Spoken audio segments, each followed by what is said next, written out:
메리 크리스마스! 제10회 재능기부 해피 콘서트 사회를 맡게 된 황효일 목사입니다. 예수님 오신 날을 축하드리는 마음으로 준비한 재능기부 해피 콘서트가 벌써 10년이 되었습니다. 올해는 코로나 팬데믹으로 온라인 비대면으로 유비 컨텐츠 진행을 하게 되었습니다.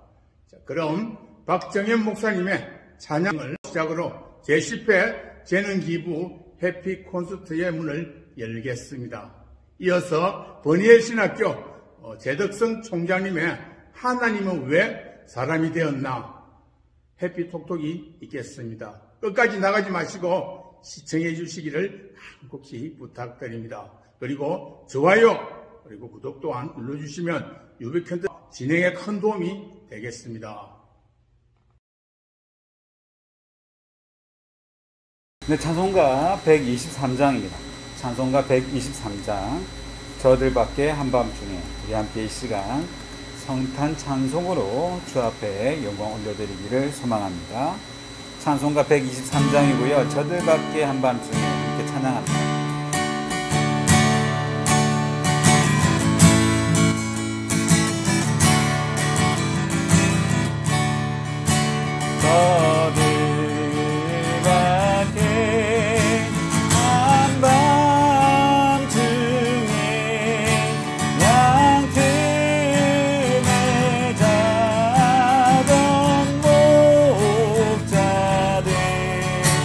천사들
할렐루야. 네, 지금 함께 부르실 노래는 여호와의 6월절이라는 노래이고요. 이 노래를 함께 불러보도록 하겠습니다. 여호와의 6월절입니다.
아멘.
여러분이 보신 예수님의 탄생교회, The Church of the Nativity라고 하는데, 탄생교회. 339년에 당시 로마 제국의 황제 컨스탄틴의 어머니 헬레나가 그곳에 방문해서 예수님을 기념하는, 예수님의 탄생을 기념하는 교회당으로 지은 것이고요. 531년에 더 확장된 로마 제국의 황제 유스티누스 황제가 그것을 개축, 증축해서 지금 현재의 모양대로 지었습니다. 그 유스티누스 황제가 굉장한 기독교 황제고, 당시 로마 제국 자체가 기독교 국가였거든요. 이스탄불에 있는 옛날 컨스탄티노플의 여러분 사진에서 자주 보는 하기야 소피아 예배당, 지구상에서 제일 아름다운 예배당이 그 하기야 소피아 예배당입니다. 지금은 터키 박물관으로 사용되고 있습니다만은 그것을 지은 아주 예술적인 예술가이고 기독교 문화를 융성하게 한 분이었는데, 그분이 그것을 증축했고요. 지금 현재의 모습은 그것이고, 그 평지에 들어가는 문이 조그맣잖아요. 조그만 문에다가 들어가면 홀이, 큰 홀이 여러 개가 있고, 거기서 다시 지하로 내려갑니다. 예수님이 태어나신 곳이 동굴입니다. 케이브인데, 그 동굴로 들어가면 그냥 협소한 공간인데, 거기 많은 사람들이 지금 들어가 보려고, 아까 그 관광객들이 와 있는 건 거기 들어갈 순서를 기다리고 있는 거예요. 예수님이 태어나신 곳이 굉장히 중요한 곳이고, 제가 거기서 저희 신앙을 고백했던 이야기 조금 이따가 하겠습니다. 옛날 아주 큰 거대한 왕국의 세자가 자기 아버지가 이제 세상 떠날 때가 거의 다 돼서 자기가 후임 왕으로 등극할 시점에 이르렀는데, 왕이 되면 그 나라를 잘 통치해야 하기 때문에 성 밖을 빠져나가서 가난한 사람들은 어떻게 사는가, 빈민들은 어떻게 사는가를 보려고 시차를 갔습니다. 변장을 하고 허스루한 옷을 입고 가다가 어느 빈민가 골목에서 아름다운 아가씨를 만났습니다. 첫눈에 너무 반해가지고 그 아가씨를 사랑하는 마음이 부풀어 올랐어요. 그래서 이제 자기가 왕자니까 그 왕이 될 사람이고 하니까 왕의 권력으로 들어와라, 왕후가 되라, 뭐 비라도 되라고 할 수도 있었지만, 강제로 그렇게 사랑을 강요하는 것은 진정한 사랑이 아니다. 그래서 이 사람이 나를 사랑할 수 있는 그 시점까지 내가 사귀어야 된다고 해서 궁정에 들어가서 왕에게 자기 아버지한테 보고를 하고, 내가 그 여자를 사랑하기 때문에 결혼하게 해달라고 이야기했습니다. 그 왕은, 그런 서민들하고 왕은 결혼하면 안 된다, 절대로 안 된다고 반대했어요. 그래서 부자 간에, 왕과 세자 간에 이 갈등이 어느 정도로 심했느냐 하면, 네가 정말 그 여자를 사랑한다면 세자직을 버려라, 왕위를 물려받는 그 권한을 버려라. 버리겠느냐는 게 버리겠습니다. 그래서 이 왕자가 완전히 세자직을 버리고 평민으로, 신분도 평민으로 바꾸어서 그 아가씨가 사는 빈민촌에 들어가서 방을 얻고 그 옆에서 목수일을 하면서 열심히 돈을 벌고, 그 서민들이 먹는 음식을 먹고 그 서민들이 사용하는 언어를 사용하고 그들의 문화와 습관을 배우고, 그래서 드디어 그 아가씨의 마음을 얻어서 사랑하게 되었다는 그런 이야기입니다. 인간이 가지고 있는 기능 중에 하나가 남자든 여자든 사랑한다는 것인데, 그것은 하나님이 부여한 굉장히 위대한 것입니다. 하늘의 그 왕좌를 버리시고 우리의 구주가 되기 위해서 2000년 전에 바로 우리가 봤던 그 그림 속에 그 장소에 마국간에서, 그게 이제 지하 동굴이니까 양들이, 소들이 그 이제 따뜻해야 되니까 그 지하 케이브 속에 들어가서, 마침 거기 여관이 없고 방이 없어서 숙박할 곳이 없어서 그 낮고 천한 그곳에서 예수님이 약 2000년 전에 탄생하셨습니다. 예수님의 탄생 연대를 계산하는 처음 시작하는 사람들이 4년을 빼고 계산했어요. 어쨌든 예수님은 AD와 BC를 나누는 분수령이신데 오늘 우리는 단순한 성자가 아니라 우리를 구원하기 위해서 오신 하나님의 아들, 하나님 자신이 인간 되어 오신 그 의미를 담고 있는 장소이기 때문에 아주 특별한 것이죠. 성경 66권 가운데서 한 절 가장 중요한 구절을 들라고 하면 요한복음 3장 16절입니다. 하나님이 세상을 이처럼 사랑하시어 독생자를 주셨으니 이는 저를 믿는 자마다 멸망치 않고 영생을 얻게 하려 하심이라. 여러분 다 외우시잖아요. 근데 이 말씀을 자세히 바라보면 여기 5가지 중요한 진리가 있습니다. 첫째는 하나님이 세상을 이처럼 사랑하신다는 것입니다. 하늘과 땅을 지으신 창조자 하나님, 광활한 우주와 헤아릴 수 없는 행성과 항성들을 지으신 우리 하나님이 이 지금 현재까지 지구 위에만 인간이 생명체가 존재하는 것으로 알려져 있습니다. 이 지구 안에 있는 우리 인간들을 위해서 하나님께 영광 돌리도록 하늘이 하나님의 영광을 선고하고 땅이 그가 손으로 하신 하나님이 손으로 하신 일들을 선포한다고 하는 시편 19편 1절 말씀처럼 이 광대한 우주를 하나님께서 창조하시고 그 땅에 우리 인간을 사람을 창조하셨습니다. 사람을 남자와 여자로 지으셔서 가정을 이루게 하시고 그 가정 수가 불어나서 사회가 되고 국가가 되고 교회가 되고 그래서 이 땅에 있는 인생이 마땅히 하나님을 섬겨야 하지만 인간이 스스로 범죄해서 하나님과 원수가 된 그런 세상, 그 세상을 위해서 하나님이 그 아들 구원자를 이 땅에 보내주셨다는 것입니다. 지구상의 인구 60억 중에 약 20억이 로마 가톨릭 교회, 동방교회, 개신교회, 단성론을 지지하는 교회들 합해서 약 20억이 기독교 신자인 걸로 아는데요. 요한복음 3장 16절은 하나님이 세상을 이처럼 사랑하셨다고 하는데 그 세상은 코스모스라는 단어인데요. 우리 화장품을 사용할 때 그걸 코스메틱이라고 하는 것은 예쁘게 단장한다는 그런 의미로 코스메틱이라고 하는데 원래 그 코스모스가 요한복음 3장 16절에 나오는 단어입니다.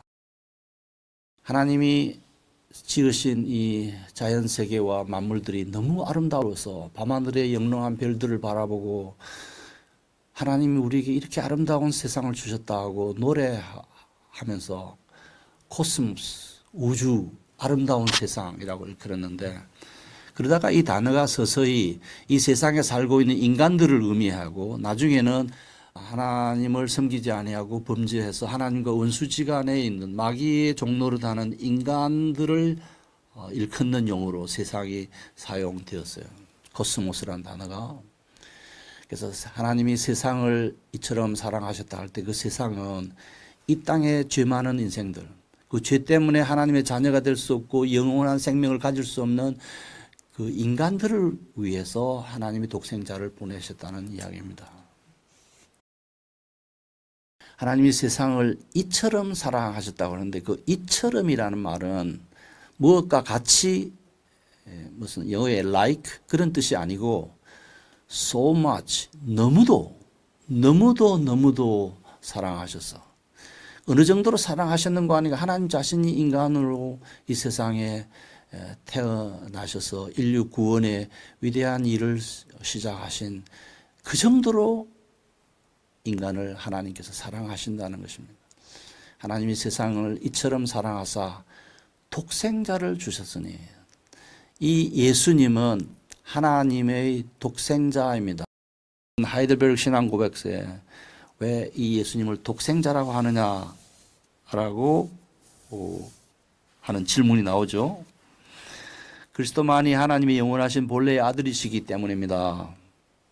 우리도 예수 믿으면 하나님의 자녀가 되지만 예수님만이 본래 하나님의 독생하신 아들이시기 때문입니다 라고 말합니다.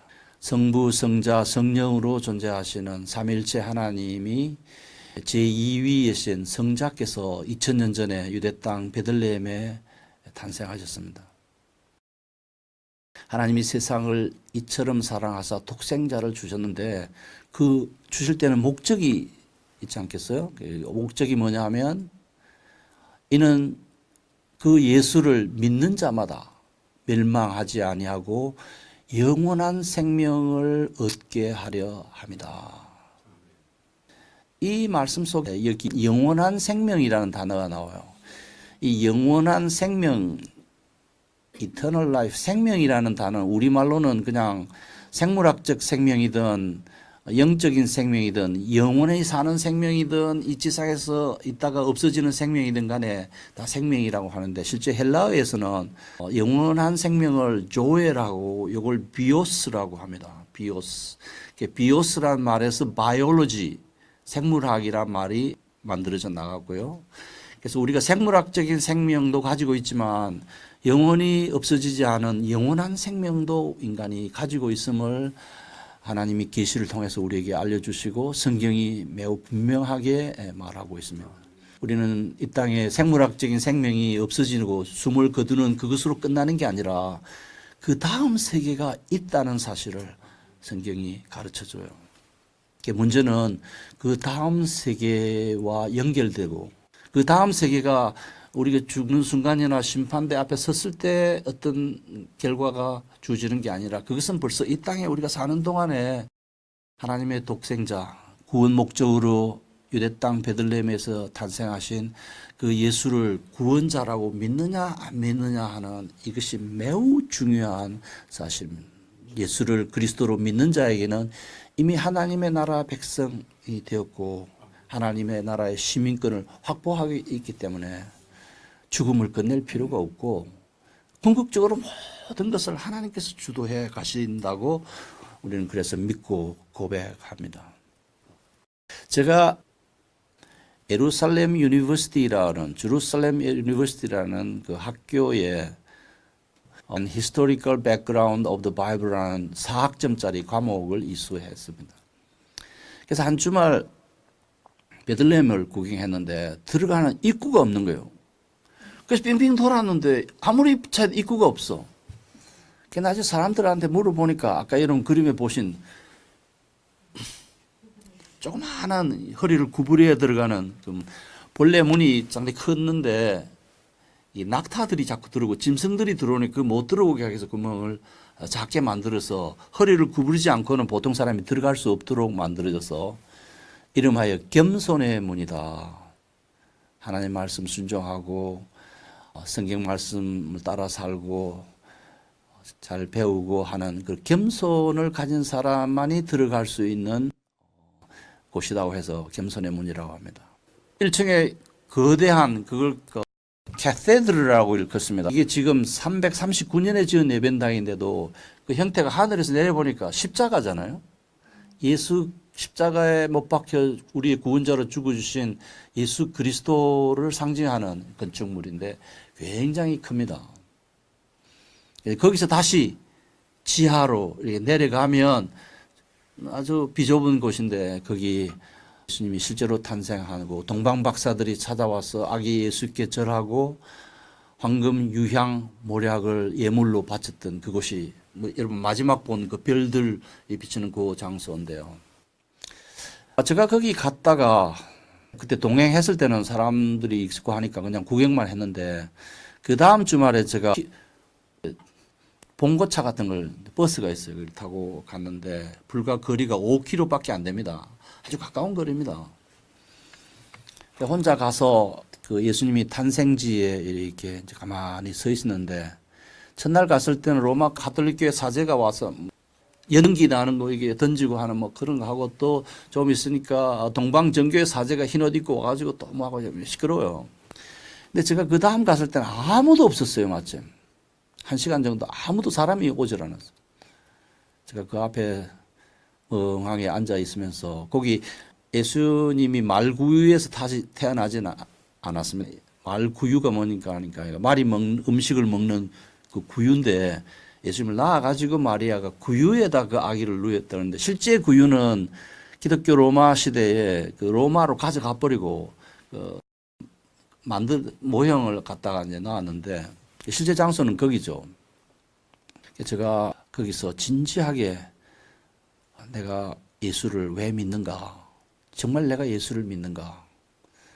이런 생각을 하다가 저렇게 철학을 공부하고 신학도 공부하고 역사도 공부했는데 지금 이 땅에 많은 사람들이 예수를 구원자라고 믿지 않는데 나는 그렇게 믿어요. 내가 믿고 있는 이것이 진짜인지 가짜인지 아니면 쇠뇌를 당해가지고 어릴 때 기독교 집안에 자라나니까 그래서 내가 믿는 건지 여러 가지 생각을 하면서 최종적으로 제가 거기서 기도하기를 예수님 진짜로 2000년 전에 태어나신 이곳에서 태어나신 예수님 당신이 나의 죄를 용서하고 인류를 구원할 바로 그 그리스도이십니까? 그리스도란 말은 구원자라는 뜻이죠. 그때 저 마음속에 들려오는 마치 음성처럼 들려오는 메시지가 있었어요. Who do you say that I am? 너는 나를 누구라 하느냐? 그래서 저의 답이 예, 주는 그리스도시요 살아계신 하나님의 아들입니다. 베드로가 고백했던 그 고백. 제가 그걸 고백하고 그 자리에서 1시간쯤 펑펑 울었습니다.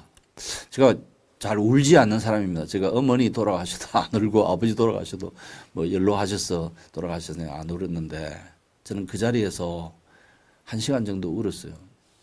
정말 예수님이 나의 모든 삶을 바칠 수 있는 가치를 가진 정말 그리스도인가? 내가 믿고 있는 이 진리가 진짜인가에 대한 독백, 고민, 질문과 대답을 해가면서 그렇습니다. 예수님 당신이 나의 구원자시고 이 인류를 죄에서 해방할 유일한 그리스도십니다. 라고 고백했던 적이 있습니다. 제가 그 그림을 볼 때 굉장히 감명 깊습니다. 간지가 지금 30년이 넘었을 텐데요. 아직도 감격스러운 곳이고요. 1033년에 태어나서 1109년에 세상을 떠난 수도사 한 명 있는데 굉장히 중요한 분입니다. 그 수도 생활을 하면서 신학을 공부하는 사람이었는데 이름이 안셀무스입니다. 이게 영어로는 무스라는 발음을 생략하고 안셈 리을 미음 쳐서 안셀름 이렇게 발음하는데 안셀무스가 이탈리아인이고요. 나중에 캔터버리 교구의 대주교로 봉사했습니다. 수도사로서 신학을 프랑스에 있는 백 수도원이라는 곳에서 신학을 공부하고 공부하는 수도사로 삶을 살아가는데 예수님이 왜 예수님 본래 하나님이신데 하나님이 왜 사람이 되셨을까에 대한 깊은 고민을 하기 시작했어요. 하나님은 왜 인간이 되셨을까라고 고민하셨어요.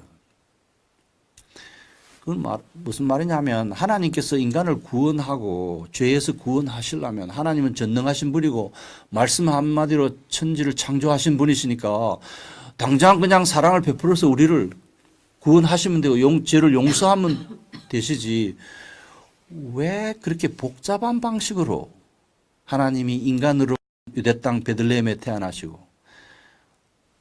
사람처럼 요셉의 아들로 30년 동안 사시다가 목수 일을 하시고 갈릴리 지역에서 회개하라 천국이 가까워 왔다고 선포하시면서 3년의 공생애를 시작하시고 나중에는 십자가 위에서 나무 위에 달린 자는 저주받은 자인데 그 나무 위에 달려서 저주받은 자로 죽어주시고 또 3일 만에 부활하시는 이런 아주 어려운 난관을 거쳐서 왜 인간을 구원하셨을까에 대한 깊이 있는 연구를 했습니다.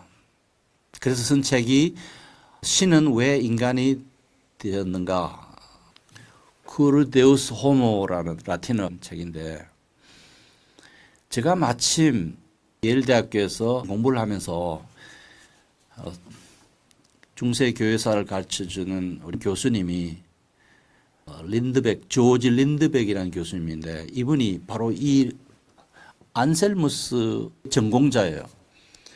제가 이분 밑에서 이 안셀무스를 공부를 했어요. 그래서 논문을 안셀무스에 대해 적어 놨는데 많은 사람들이 이 주제를 연구하기 때문에 쉽게 새로운 이야기를 할 수 없거든요. 논문이라는 건 본래 독창적이고 새로운 이야기를 해야 인정을 받지 않습니까? 그래서 제가 그것을 자세히 풀어서 글을 썼고요. 그 글이 다 가지고 계시죠? 종교개혁 전야 317쪽부터 326쪽까지 317에서 326쪽까지 안셀무스의 구속론에 대해서 논의하고 있습니다. 이 책을 보시면 정확한 것을 이해할 수 있고요. 저는 이걸 안셀무스가 너무 서양 사람들이 가지고 있는 그 정의 체계, 공의 체계에 너무 집착해서 하나님의 사랑과 공의 중에 그 공의에 너무 기울어져 있는 게 아니냐 하는 이제 의무를 제기하는 것으로 이제 논지를 삼았습니다. 안셀무스의 내용은 이런 거예요. 왜 하나님은 사람이 되었는가? 초대교회 교부들은 대개 이 땅에 사는 모든 인간들이 사탄의 노예로 사탄의 소나기에 들어있다고 생각했습니다. 그래서 예수를 믿는다는 것은 그 사탄의 소나기에서 하나님의 아들로 이렇게 국적을 바꾸는 것으로 이해를 했어요. 그래서 예수 안 믿는 사람이 사탄의 자녀를 하나님의 자녀로 만들려고 하면 보상을 해야 된다. 어떤 대가를 지불해야 된다. 이렇게 생각하고 예수님이 바로 그 대가로 사탄에게 지불되는 보상, 이걸 속죄물이라고 그러는데 속죄물로 바쳐졌다고 교부들 가운데 이레네우스를 비롯해서 상당수가 그렇게 믿었습니다. 그런데 안셀무스는 그게 아니다. 그게 아니라 제가 지금 설명하려는 다음과 같은 이유를 설명했어요. 하나님은 본래 사랑의 하나님이신 동시에 공의의 하나님이십니다. 하나님이 무조건 사랑하시려고 하니까 공의 또는 정의 체계가 하나님은 정의로운데 그 하나님의 정의 원칙에 따르면 죄를 지은 인간은 반드시 그 죄에 대한 대가를 지불해야 된다는 것이 정의 체계예요. 그런데 무조건 사랑하려고 하니까 이 정의 체계에 위반되고 그렇다고 정의 체계에 따라서 한 번 죽는 것은 사람에게 정하신 것이요. 그 이후에는 심판이 있다고 하는 이 원리를 따라서 무조건 지옥 가도록 만드는 이런 하나님의 정의는 하나님의 사랑의 원칙에 위배된다. 그러니까 하나님의 사랑과 정의의 이 두 가지 속성을 만족시킬 수 있는 방법을 하나님께서 모색하셨는데 그게 몇 가지 조건이 있는 거예요. 보통 사람은 그 죄의 대가를 지불하는 속량 제물이 될 수가 없다. 하나님이어야 되고 완벽한 하나님이라고 해서 되는 게 아니라 인류의 구성원 중에 한 사람이어야 된다. 두 가지 조건이 충족되어야 된다고 생각했어요. 그래서 하나님은 자기 자신을 속죄양으로 희생 제물로 예수님이 바쳐졌는데 교부들이 생각할 때 그 희생 제물을 사탄에게 바쳤다고 생각하는데 이 안셀무스는 사탄이 아니라 하나님 자신이 자신을 속량 제물로 바치시고 하나님은 그것을 통해서 자신의 그 공의, 정의를 만족시키시고 인간에게 사랑을 베푸셨다. 그래서 거기서 예수님의 십자가 위에서 죽음 사건이 하나님의 사랑과 그 공의 두 가지가 다 만족되는 방식으로 하나님은 구원의 길을 우리에게 열어주셨어. 그래서 2000년 전에 예수님께서 유대 땅 베들레헴 낙고 천암 구육간에서 태어나셨고 그래서 그 성육신 하나님이 인간의 육을 이루었다 입었다 그래서 성육신 사건이고요. 예수님의 인류 구원의 역사는 십자가 위에서 죽음 사건만이 구원의 역사가 아닙니다. 동정녀에게서 탄생하신 그 베들레헴에서 출생하신 사건부터 시작해서 부활 사건에 걸쳐서 이 전 구원의 스토리가 다 저의 죄를 용서하기 위한 하나님의 플랜이시고 여러분의 죄를 사하기 위한 하나님의 방법들이셨고 전 인류의 죄를 바로 그 채널을 통해서만 용서하고 계십니다. 저는 그래서 예수님을 그리스도라고 믿고 그 예수님 외에는 다른 구원자가 이 땅에 없다고 믿습니다. 성경이 그것을 아주 분명하게 말하고 있습니다. 디모데전서 2장 5절이 하나님이 한 분이신 것처럼 하나님과 사람 사이의 중보자도 한 분이시니 곧 그리스도이신 예수라라고 분명히 이야기하고 있습니다. 우리 기독교를 윤리 공동체로 이해하는 사람들이 상당수 있습니다. 물론 윤리 없는 기독교는 참된 기독교가 아닙니다. 그러나 윤리 이전에 우리에게 있어야 될 게 하나 있는데 그것은 예수를 그리스도로 믿어야 된다는 것이에요. 하나님 그 믿음 보시고 우리를 하나님의 자녀로 삼아주시죠. 제가 율법을 지키고 윤리적으로 정당해서 구원을 얻고 영원한 생명을 얻으려면 저는 자격이 없습니다. 야고보서 2장 10절 말씀에 누구든지 온 율법을 다 지키다가 율법이 어디 한두 가지가 있어 수많은 몇천 개가 있는 그 율법을 다 지키다가 한 가지를 어기면 전체를 범하는 것이라고 이야기하고 있습니다. 저 안에 예수 믿고 목사가 되고 신학 교수가 되었어도 아직도 저는 완벽하지 않습니다. 거룩하신 하나님 보실 때 저는 참 초라한 인생이고 유대 땅 베들레헴에 태어나신 예수님 없이는 저는 소망이 없고요. 영원한 생명을 얻을 수가 없습니다. 그래서 저는 예수를 그리스도로 믿고 그 그리스도를 믿는 자에게 의롭다고 칭해 주시고 단지 그 믿음을 보시고 의롭다고 칭해 주시는 그 진리의 복음 때문에 매일 기뻐하고 감사하고 허물 있고 부족해도 또 회개하고 또 반성하고 더 거룩해지려고 노력하고 거룩하게 사지 않을 때 내 가슴이 쓰라리고 주님을 닮아가려고 하는 삶을 살고 있습니다. 예수님이 유대 땅 베들레헴에 태어나셨는데 그것은 메카나 lum비니 동산과 같은 성인의 탄생지로만 우리가 간주하면 핵심을 잃어버리는 것이 됩니다. 바로 그 장소가 하나님이 인간이 되어서 우리의 구원자로 오신 아주 위대한 장소입니다. 베들레헴. 베스는 집이란 말이고 들레헴이란 말이 빵이라는 말입니다.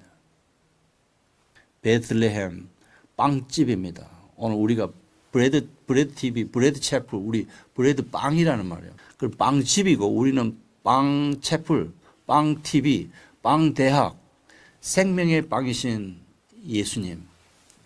오병이어의 기적을 베푸셔서 보리떡 5개와 물고기 2마리로 5,000명 이상의 무리를 먹이신 이후에 사람들이 예수님을 자꾸 빵 문제 해결하는 무슨 사회부 장관적으로 자꾸 여기니까 예수님께서 단호하게 말씀하시기를 여러분의 조상은 광야에서 만나와 메추라기를 먹었어도 다 죽었지만 나는 하늘에서 내려온 생명의 빵이다. Bread of life다. 나는 생명의 빵이고 하늘에서 내려온 빵인데 이 빵을 먹는 자라야 영원히 살 수 있다. 하나님의 자녀가 될 수 있고 죄를 용서받고 영원한 세계를 들어갈 수 있는 권한을 가지게 된다. 그래서 결국 예수님 자신이 생명의 빵이고 먹는다 말은 믿는다라는 뜻입니다. 성찬식 할 때 빵은 우리를 위해서 죽어주신 예수님의 살을 의미하고 포도주는 예수님의 피를 의미합니다. 그것을 행할 때 성령께서 우리와 함께 하시고 또 예수님이 살찢고 피 흘리셔서 우리의 구원자가 되셔서 우리로 하여금 영원한 생명을 얻게 하신 그 놀라운 사역을 상징하는 예식이거든요. 가능하면 매주일 성찬식 하면 좋을 것 같은데 최소한 한 달에 한 번은 하고 싶습니다. 2000년 전에 예수님이 유대 땅 베들레헴에서 태어나셨어요.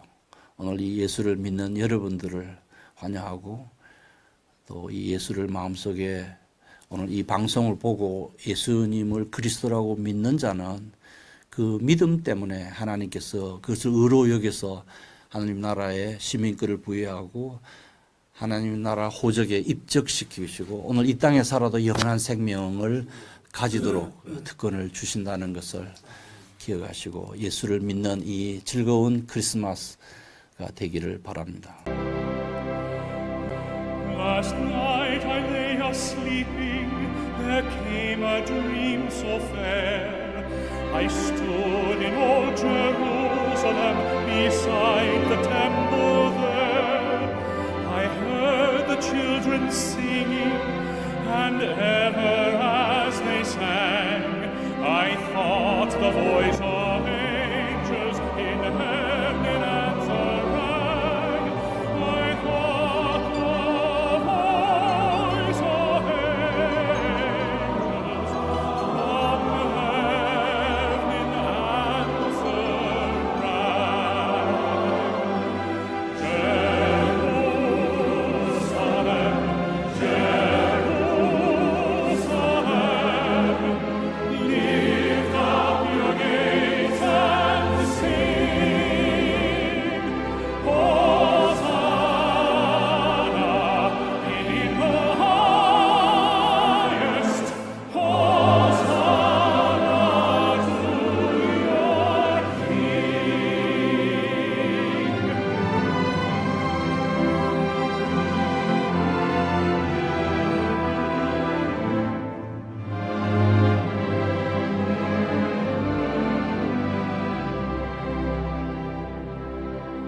And then I thought my dream was changed, the streets no longer rang.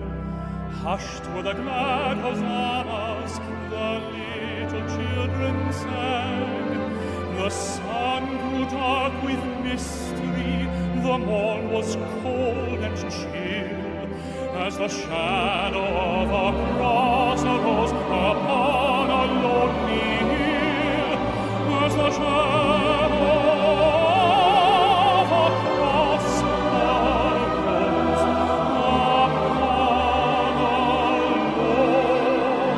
hill.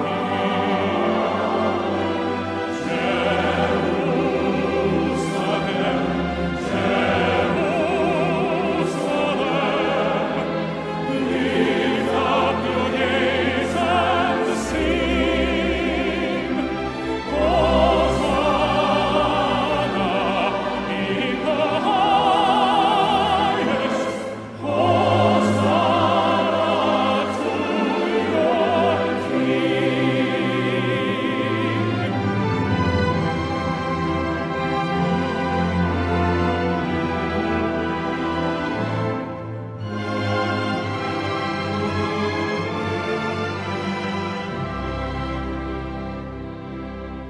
And once again the scene was changed, new earth there seemed to be.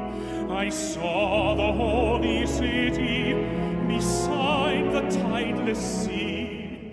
The light of God was on its streets, the gates were open wide, and all who would might enter, and no one was denied. No need of moon or stars by night, or sun to shine by day. It was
지금까지 제10회 재능기부 해피코스트를 온라인 비대면 유비쿼터스 진행으로 여러분들과 함께 했습니다. 기부해 주신 마음들은 좋은 곳에 보내겠습니다. 내년 크리스마스에도 또 만나기를 소망합니다. 지금까지 함께 해주신 모든 분들에게 하나님의 평화가 임하길 축복합니다. 메리 크리스마스.